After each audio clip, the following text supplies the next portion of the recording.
بسم اللہ الرحمن الرحیم۔ سب سے پہلے ریکویسٹ ہے کہ میرے ساتھ مل کر پڑھیے الصلاۃ والسلام علیک یا رسول اللہ وعلی آلک واصحابک یا حبیب اللہ۔ السلام علیکم مائی یوٹیوب فیملی، کیا حال ہے؟ امید کرتی ہوں کہ آپ سب خیریت سے ہوں گے۔ اور یہ درود شریف پڑھانے کا مقصد کیا ہے ابھی میں آپ کو بتاتی ہوں کہ میں آپ لوگوں سے درود شریف کیوں پڑھواتی ہوتی ہوں، کیوں پڑھتی ہوں۔ تو آئیے اس کے ہم فائدے سن لیتے ہیں۔ پیارے دوستو، سیدی عبدالعزیز دباغ رحمۃ اللہ تعالیٰ نے حضور صلی اللہ علیہ وآلہ وسلم کی شان و عظمت سے درود خوان کو آگاہ کرتے ہوئے فرمایا کہ جب کوئی شخص آقا الصلاۃ والسلام کی بارگاہ میں درود پڑھے تو عادت سمجھ کر نہ پڑھے، بلکہ محبت اور اخلاق کے ساتھ، ادب کے ساتھ پیارے آقا صلی اللہ علیہ وآلہ وسلم کو پیش نظر رکھتے ہوئے درود سلام کا نذرانہ پیش کرے، کیونکہ اس کا پڑھا ہوا درود شریف پیارے آقا صلی اللہ علیہ وسلم میں بارگاہ رسالت صلی اللہ علیہ وآلہ وسلم میں پیش ہوتا ہے، تو تحفہ پیش کرتے ہوئے انسان کو بے خبر اور بے ذوق نہیں ہونا چاہیے۔ پیارے دوستو، جب ہم کسی بادشاہ یا کسی افسر کے سامنے حاضر ہوتے ہیں تو اس دربار کے آداب کا پورا پروٹوکول کا خیال رکھتے ہیں، اس میں کوئی شک نہیں۔ لیکن یہ کتنی عجیب بات ہے کہ جب ہم بارگاہ رسالت صلی اللہ علیہ وآلہ وسلم کی خدمت میں حاضر ہوتے ہیں اور حضور صلی اللہ علیہ وآلہ وسلم کی خدمت میں ہدیہ درود سلام پیش کرتے ہیں تو ہماری سوچیں کہیں اور ہوتی ہیں، دھیان کہیں اور ہوتا ہے، خیالات پر گندہ ہوتے ہیں۔ اسی حالت میں ہم بھیجے گئے درود سلام کو نہ اللہ تبارک تعالیٰ کی بارگاہ سے خاص قبولیت حاصل ہوتی ہے اور نہ ہی سرکار صلی اللہ علیہ وآلہ وسلم سے۔ یہ بہت نوٹ کرنے والی بات ہے، بہت سوچنے والی بات ہے۔ اور پھر اللہ تبارک تعالیٰ ایسے شخص کے بھیجے گئے درود سلام پر کم ثواب عطا کرتا ہے۔ اس لیے جب بھی درود سلام بھیجو، انتہائی ادب احترام کے ساتھ بھیجو۔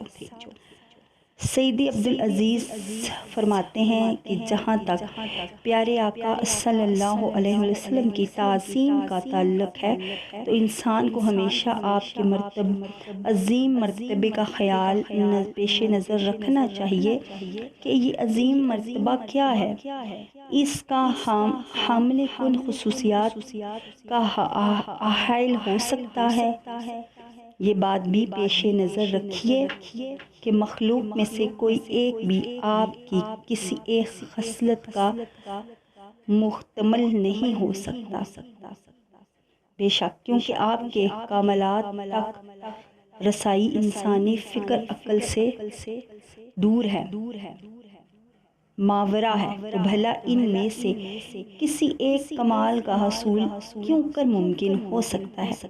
اگر کوئی شخص یہ جملہ پیش نظر رکھ کر پیارے آقا صلی اللہ علیہ وآلہ وسلم کی ہدیہ پیش کرتا ہے تو اس کا اجر ثواب اللہ تعالیٰ کی شان اور پیارے آقا صلی اللہ علیہ وآلہ وسلم کے مرتبہ مقام کے مطابق ہوگا، جبکہ عام عادت کے تحت درود پڑھنے والے کو اپنے عمل کے مطابق اجر ملے گا۔ امید کرتی ہوں کہ میری بات آپ کو سمجھ آ گئی ہوگی۔ احمد بن مبارک کہتے ہیں کہ میں نے پوچھا کیا نبی اکرم صلی اللہ علیہ وآلہ وسلم کو ہمارا درود پڑھنے سے کوئی نفع حاصل ہوتا ہے؟ تو سیدی عبدالعزیز نے ارشاد فرمایا کہ اللہ تعالیٰ نے ہمیں درود پڑھنے کے لیے اس لیے حکم نہیں دیا کہ اس کی وجہ سے پیارے آقا صلی اللہ علیہ وآلہ وسلم کو کوئی فائدہ ہوتا ہے، بلکہ یہ حکم تو اللہ تعالیٰ نے خالص ہمارے فائدے کے لیے دیا ہے۔ مثال کے طور پر ایک شخص بہت سے غلاموں کا مالک ہے اور اپنے غلاموں پر مہربانی کرتے ہوئے اپنے زمین میں سے بہترین پیداوار والا حصہ غلام کو دے دے اور وہ غلام اس حصے کی پیداوار سے فائدہ حاصل کرے۔ البتہ اس زمین اور پیداوار کا اصل مالک وہی شخص رہے گا، بلکہ یہی حال ہمارے درود کا بھی ہے۔ اس کا تمام اجر و ثواب خالص ہمارے لیے ہوتا ہے۔ تاہم اگر کبھی درود شریف کا نور مزید چمک کر پیارے آقا صلی اللہ علیہ وسلم کے نور مبارک سے مل جائے تو یہ سمجھنا چاہیے کہ کوئی چیز اپنے اصل سے جا ملی، وہ اس لیے کہ تمام اہل ایمان کو ان کے ایمان کی وجہ سے اجر ثواب حاصل ہوتا ہے، جبکہ ان کا ایمان نور محمد صلی اللہ علیہ وآلہ وسلم کا پر تو ہے، اس لیے ہمیں ملنے والا اجر پیارے آقا صلی اللہ علیہ وآلہ وسلم کی طرف سے ہوگا۔ یا ہم اس کی مثال یوں بیان کر سکتے ہیں کہ وہ دوبارہ سمندر میں جا گرے گا تو ہم یہ نہیں کہہ سکتے کہ اس کی بدولت سمندر کے پانی میں کسی قسم کا اضافہ ہوگا۔ احمد بن مبارک پھر کہتے ہیں، میں نے عرض کی کہ بعض علماء اس بات کے قائل ہیں کہ ہمارے طرف سے بھیجے جانے والے درود شریف سے نبی اکرم صلی اللہ علیہ وسلم کو نفع حاصل ہوتا ہے۔ اس کی دلیل یہ بیان کرتے ہیں کہ جب حضرت محمد صلی اللہ علیہ وسلم کی خدمت اقدس میں جنت کی بہت ساری اقسام کی نعمتیں پیش کی جائیں گی تو آپ صلی اللہ علیہ وسلم کی نعمتیں ہاتھوں میں تھامے ہوئے برتنوں میں آپ صلی اللہ علیہ وآلہ وسلم کی خدمت سے لطف اندوز ہوں گے، جس طرح انواع اقسام کی کھانے پینے کی چیزوں سے لطف اندوز ہوں گے، بلکہ اسی طرح منہ کے ذریعے یہ درود آپ صلی اللہ علیہ وسلم کی خدمت میں پیش کیا جائے گا اور آپ اس کے انوار اور اجر سے محفوظ ہوں گے۔ تو اس لیے ہمیں زیادہ سے زیادہ درود شریف پڑھنا چاہیے۔